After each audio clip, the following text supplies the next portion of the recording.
Bismillah, alhamdulillah, salatu salam, rasulullah, sallallahu alayhi wa sallam, assalamu alaikum wa rahmatullahi wa barakatuh. My name is Tariq Khalid. I'd like to welcome to our program here at Sharjah TV on Doing Good. And we hope by Allah's pleasure and grace and mercy and that you are seeking the pleasure of Allah and His grace and His mercy, and that you realize, regardless of your condition, that you are receiving that.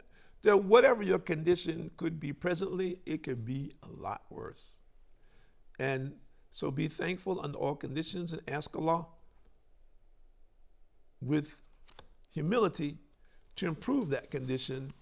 And of course, people say, well, I'm living real good. I have healthy, everything's like that. So what do you mean improve that condition? Improve that condition means that Allah is going to accept you for paradise. Yeah, that's ultimately what we want. That's what we're looking for. We're looking for paradise. And we ask Allah, we look for Allah's pleasure. We're seeking it. And we hope and we pray for His mercy that we'll be among those who He accepts and grants us the paradise. So ultimately, that's what we're looking for, our aim, and to do whatever we can in this life to add that to our account on the positive side, and to be able to minimize those things what we're doing and have done negatively, and whatever it is that we have done, to do the things which will nullify them, and so that Allah will be pleased with us and He will grant us that eternal peace. Now, there are many people who are confused by this, and many of those people are very well-known professionals in different areas. There are people who have achieved a great things academically, as an example, or in the society. They have some status and position in society based on things that they have done, and they have great amount of respect. So I want to read something that one doctor, female doctor, her statement. She says, she's crying out saying, "Take away my certificate and give me a husband." Let us read let's see what she said. "Every morning at 7 a.m., I shed tears behind the chauffeur who drives me in my car to my medical clinic, which is a prison cell or a grave. Every time I reach my destination, I find women and children waiting for me. They looked at me with admiration and regarded my white coat as if it were a luxurious kind of cloth made of Persian silk. Yet it was, to my view, the mourner's clothes. And every time I reached my clinic, I fixed the stethoscope as it were a hangman's rope tied around my neck. Now I'm in my 30s, and I am very pessimistic about the future." Then she says, "Take away in my certificate, my coats, my money, and let me hear the word mom." Then she writes a few lines saying, "People would call me a doctor, but what benefit do I get from hearing it? So tell those people who consider me as a good example that now I am to be pitied. All I want and hope for is to have my own child to hug and caress. But can I buy it with all my money?"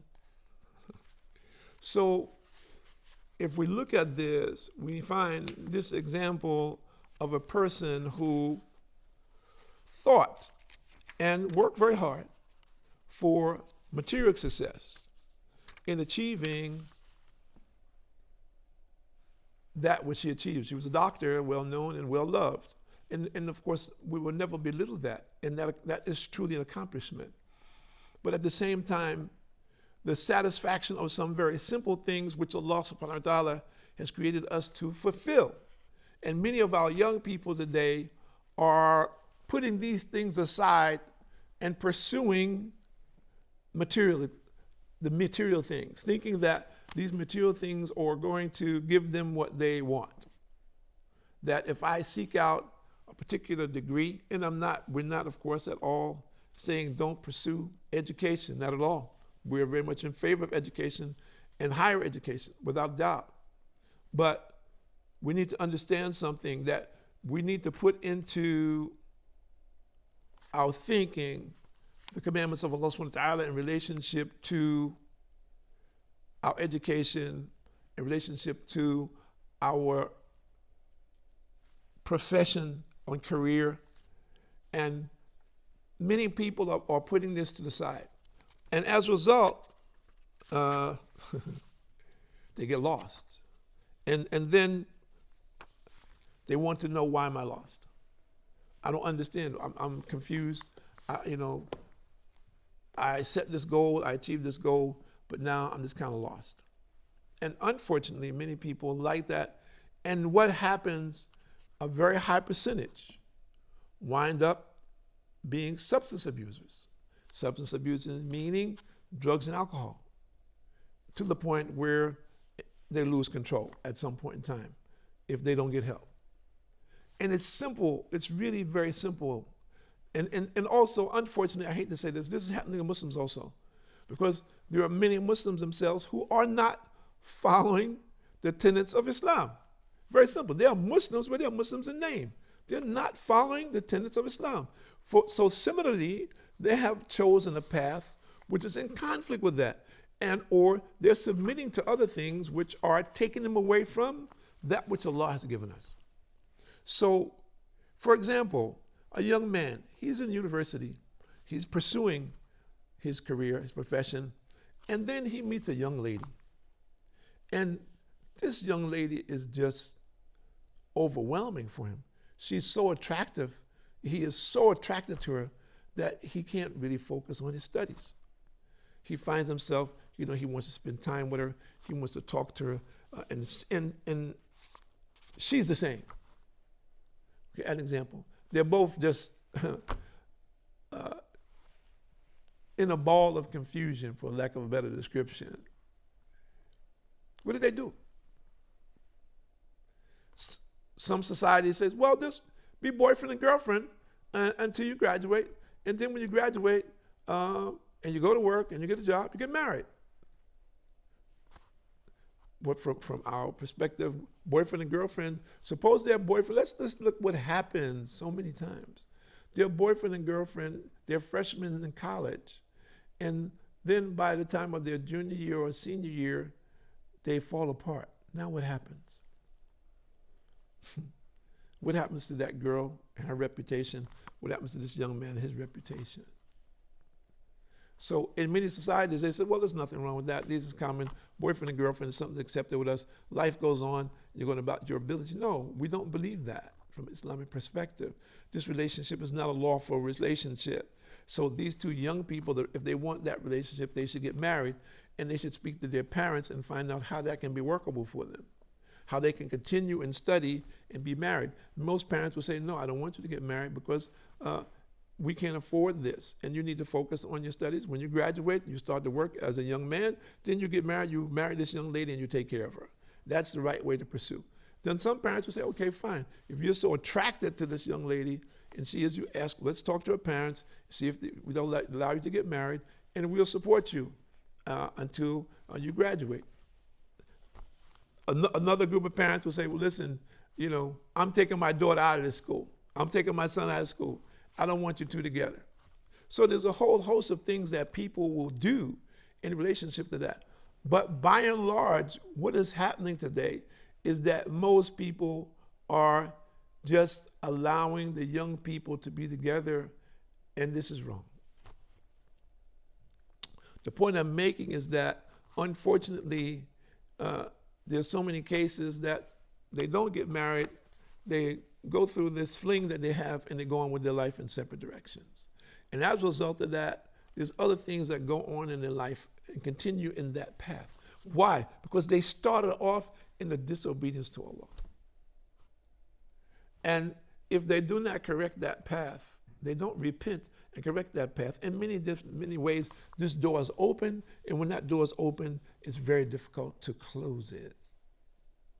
So good brings good.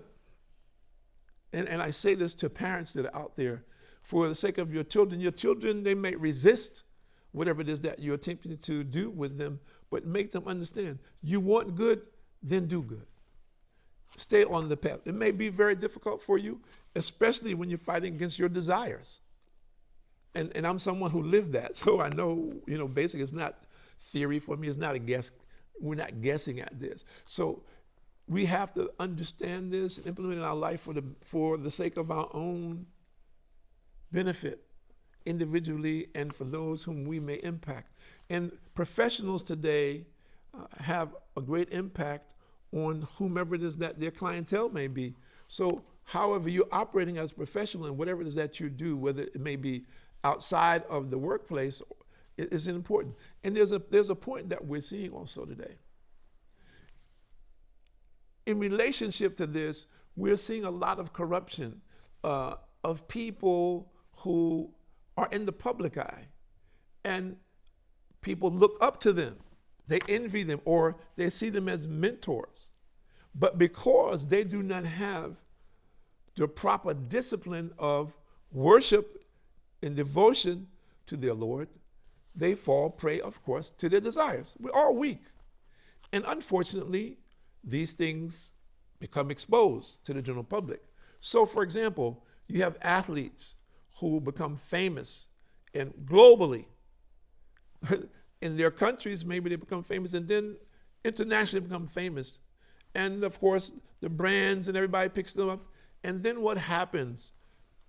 The guy gets busted for drugs, illegal substances that, enhancing drugs he's used in athletics, or recreational drugs that he's using, or he's getting involved with other people. He's involving other people in this. So people who, for example, used to use this guy as a role model for their sons or for their daughters in athletics, now they're saying, oh my goodness, what's happening? This guy's a horror story. And we find this, unfortunately, going on all the time. Or a public figure who everybody thinks is very successful in his career, whether it be in entertainment or in politics, whatever it might be.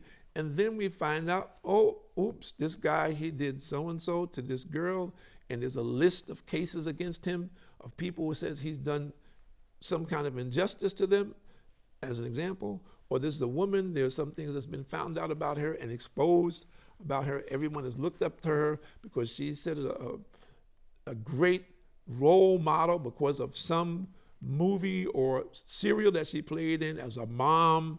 And now you find out, wow, why has this happened? We need to ask ourselves that question. And this is because of our lack of a belief system. That what has happened, that we've lost the concept that we need to do good every single day. We need to be watching our actions, and we need to understand that our actions are being recorded on a daily basis. Yes, the pro and con. There's an angel recording the good, there's an angel recording the bad. On the day of judgment, all of it will be revealed, and there'll be miles and miles of scrolls of what's been written about you, depending upon how long you live in this world. No one will escape that. So people said, well, I don't believe that. I said, well, that's comfortable. To say that you don't believe is comfortable. That's something that you can just say, okay, I'm out of here. I don't have to deal with that. Fine. But you will have to deal with it, whether you like it or you don't like it. So if you want to just put that, helmet on, thinking that you're going to escape this, fine. Go ahead. But I don't suggest you do that. I suggest that you investigate today and take the time out to learn, to find out what you need to do to protect yourself. And this is what we're talking about. Do good deeds every single day. Consciously think about, what am I going to do today that's good, that's going to benefit me in my hereafter? For nobody else, just, I don't want to do, what am I going to do? I want to do something. What is it? And do it consciously. It's not hard. And some people say, oh, that's easy. I do this every day. But if you think about it, you don't, because you don't consciously do it every day. And you don't do it unconsciously either. So we're saying every single day, try to consciously do at least one good deed with the intention that you're only doing that for the pleasure of Allah. And sometimes that good deed could be something to neutralize something bad. You could be getting ready to engage in something that is not good, or somebody could do something to you that's not good, and you can respond in kind. And instead of that, you can say, okay, fine. I'm not going to go there with you. May Allah bless you. May Allah guide you, and walk away. An example. So you just did a good deed. An example, there are so many ways to go about doing it. And the The list is limitless. It's just a matter of what it is that you want to do. And sometimes it's difficult, as we're saying, to walk away from a situation thinking, well, I'm going to take it to another level. I'm not going to deal with the people on that level. I'm going to take it to another level. But going back to the people of influence and wherever that might be and however it might be and whomever you might be, take the time out. If you are a person of influence, take the time out now to think about what is your present condition? What is your relationship with your Lord? How do you improve it on a daily basis? How do you get closer to your Lord? If you are a person who's in denial about it, you're just fooling yourself. You are truly in denial. If you're denying the existence of your Lord, you are truly in denial. And you need to reflect.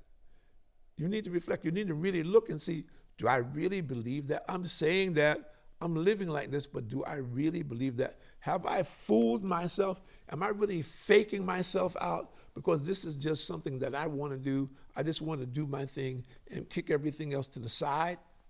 And I've convinced myself that this is right and I don't have to answer to anyone or anything else. I suggest that you check it out before it's too late. Somebody says to me, well, brother, how am I going to check that out? What am I going to do? How am I going to know? Well, very simple. Pray to your Lord. Ask him to show you.